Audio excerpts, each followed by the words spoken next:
Necklace రోడ్లోని BRS ప్రభుత్వం ఏర్పాటు చేసిన నీరా కేఫ్ ని సుల్తాన్ బజార్ లోని చాట్ భండార్లా మార్చాలని సీఎం రేవంత్ రెడ్డి సర్కార్పై మాజీ మంత్రి శ్రీనివాస్ గౌడ్ ధ్వజమెత్తారు. త్వరలోనే నీరా కేఫ్ ను ఎత్తేస్తున్నారని వార్తలు వచ్చిన నేపథ్యంలో ఇవాళ ఈ కేఫ్ ను శ్రీనివాస్ గౌడ్ సందర్శించారు. ఈ సందర్భంగా నీరా కేఫ్ రూపురేఖలు మార్చారంటూ తీవ్ర ఆగ్రహం వ్యక్తం చేశారు. త్వరలో కేఫ్ ఎత్తేసే ప్రయత్నం చేస్తున్నారంటూ ఆందోళన వ్యక్తం చేశారు.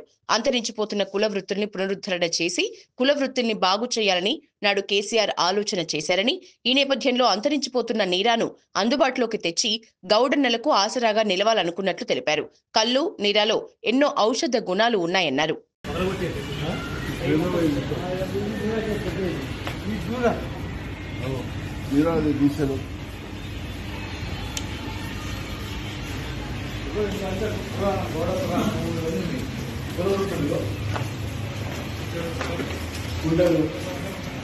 తెలంగాణ సంస్కృతి ఇంత టోటల్గా ఇప్పుడు చాలా అర్థం చేసి ఇంత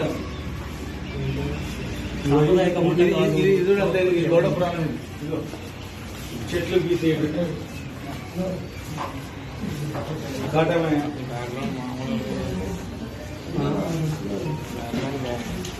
బ్యాంకు పెట్టి నీళ్ళకేసి మొత్తం అస్తిత్వం